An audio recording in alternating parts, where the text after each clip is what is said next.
You are listening to the Horse Radio Network, part of the Equine Network family. Greetings, everyone. Coach Jen here, and thanks for tuning in to Horse Tip Daily, episode 1606, brought to you today by Equestrian Plus.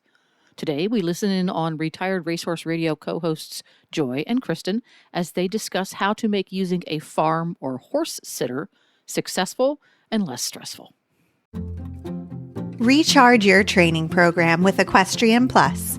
Equestrian Plus brings together top riders, trainers, and professionals onto one video platform. Watch over 5,000 how-to training videos, clinic and event footage, exclusive training sessions, and more, featuring top experts including 5-time dressage Olympian Stefan Peters, 5-time Olympic show jumper Ann Krasinski, Olympic eventer and silver medalist William Fox Pitt, and more. Join Equestrian Plus now and use promo code HRN15 for 15% off your first month. Visit equestrianplusplus.com to subscribe. How do you like to prepare your farm setters to make sure your horses stay alive? But we all know horses need to be wrapped in bubble wrap at all times. Yeah.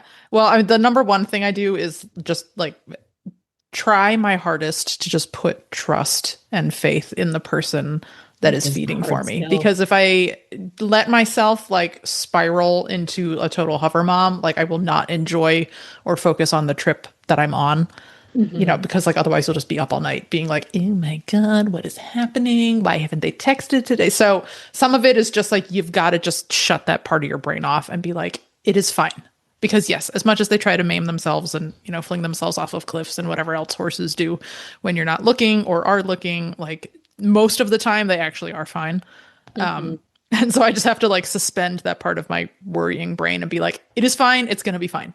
I have lived through the worst case scenario where we had a senior Belgian part of my driving team, and he did actually happen to pass while I was at the makeover one year, but it was his time, and it was not through fault of my farm sitters. I just felt really bad that they had to deal with it, and you know what, that really sucked, but it was okay, and we all moved on. So I was like, okay, that the worst has happened. It is awful, but it is also it's okay. So hear it from me, someone who has gone through that. On a less bleak note, as it is, it's important to mention it happens. Life it just happens sometimes. Yeah. Yep. And old horses, I collect a lot of old horses, so you just sort of are ready for them to part at any moment. So it was sad. I went behind the Jumbotron, I cried for 5 minutes, and then I put my face back on and went back to work because it was the makeover and I didn't have any options. So all right. That aside, I like to write everything down. And sometimes, depending on who it is that's doing the feeding for me, my mom prefers to write things down in her own version of shorthand, which is fine. So I just trust that she has written it down in a way that makes sense to her, even if I look at it and I'm like, I don't get this, but whatever.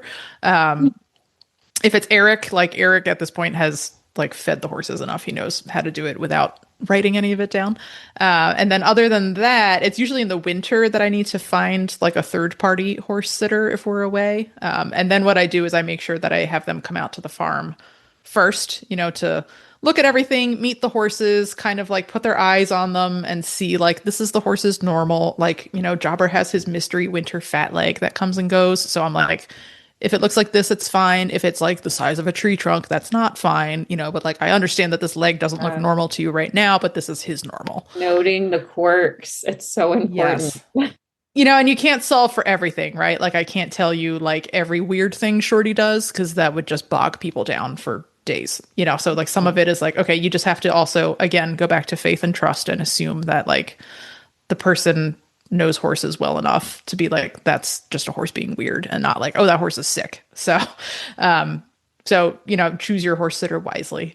And then other than that, I try to make everything as turnkey as possible. So if one of my grain cans is getting low, I'll make sure that I top that one off and rotate the old grain to the top, because I don't want my horse sitter that is already driving there from who knows where to do my chores in the winter or whatever. I don't need them also wrestling with a 50-pound sack of feed. I will set that up for them ahead of time. So I try to make it as easy for that person as possible so they don't have to do anything extra. And then that way I have the faith that they are putting all of their attention just on the horses in front of them and not also trying to figure out like, where does she store her extra grain? Where is her hay kept? Like the stack of hay is there, like everything is just ready to go and turned over. I love it. How about you? I'm pretty similar. So, I mean, it's different because I'm at a boarding barn currently. When I definitely had horses at home, a lot of the same steps you did, especially with all the feed. Is hay set up? Did I check like that waters are working before leaving and who to call if they're not? I like to have that emergency contact list too, like which vet, which farrier, who also they can call who might know the horses, like my trainers or like support from the local barns that I used to have connections at. I would always have that list on hand of who knows these horses too. If for some reason that's a good one. Get a hold of me because I wasn't married when the horses were at home. But now that I'm in a boarding barn, I'm very fortunate to have very good barn friends, which makes all of the difference. We have a group chat where not only do we just check in on each other's horses, we send cute photos to each other when someone hasn't been out for a while or if they're on vacation. We give each other's horses snacks and make sure they, don't have burrs in their hairs. They're very spoiled in their herd. So that's where that trust really builds, having those people you can count on and know they will give you updates, which is super appreciated. The other thing I try to really do, especially as we're hitting in between seasons, I probably won't be at the barn for about 6 weeks at the earliest, just given my recovery, it won't likely be in my cards. So having like blankets set up, knowing Michigan weather, she probably is only going to need a sheet and a liner, given that time frame. And my horse is chunky. She doesn't need a medium weight anytime soon. So I'll make sure there is at least 2 sheets that I know are been waterproofed, clean, ready to go. So if they need to change one out, they can. My horse is a pansy when it comes to weather changes. She does not like to be wet or cold. I mean, me neither. So fair. Yes, she does have a shelter, but and she'll stay in it the entire time, but she will shiver once it gets below 40. So got to make sure she's taken care of. So I'll have those 2 so they can rotate them out depending on weather, and I'll make sure her liner is in there too. Currently she's not on supplements, but when we had supplements going, I would always make sure those were set and easy to find. Her first aid kit, while we have a barn first aid kit, there are products that I really like for her that work well, that I know work well.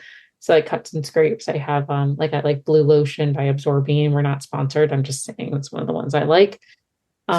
If she has, any rain rot or funguses growing, because again, we're hitting wet weather where her legs are going through those grasses. I like to have that stuff on hand of what products I really like, so it's easy for them. And then I'm kind of weird where I get all of my scheduled appointments up front. So I know fall vaccines are coming. I will not be able to make it. So my vet has my credit card on file, and I set an amount of how much they can charge. So if anything weird comes up, it has to be approved by me first. But I know that someone else can hold her through those shots and take care of it. Same thing with my farrier. He just sends me my invoice via email. I'm giving him permission just to charge it for her trims. And if anything weird comes up, just give me a call.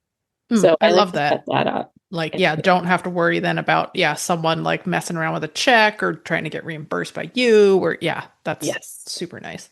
I love technology today. So taking full advantage of where I can make things super easy for everyone else. And again, having those emergency contacts. So Zach being my husband, they can reach out to him. Our barn manager is one of my closest friends, so they can call her. Lots of good things on staff as needed.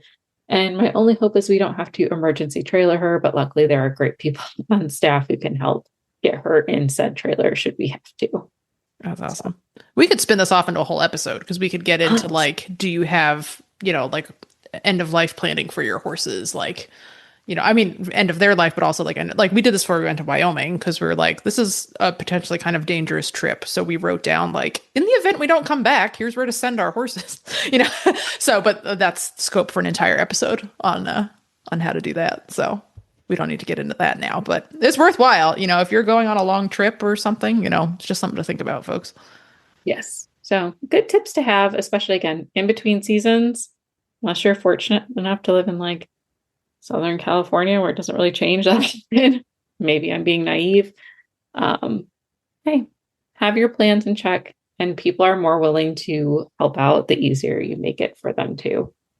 Right. Well, there you have it. Horse Radio Network has thousands of engaging podcasts for horse people, and you can have them sent right to your phone. Just subscribe via your favorite podcast player. This is Coach Jen, and I will be back again soon with another tip. Until then, go ride your horse. The Horse Radio Network and the Horse Radio Network hosts are not responsible for statements made by guests on the Horse Tip Daily. Please use your own judgment when listening to the tips on this show.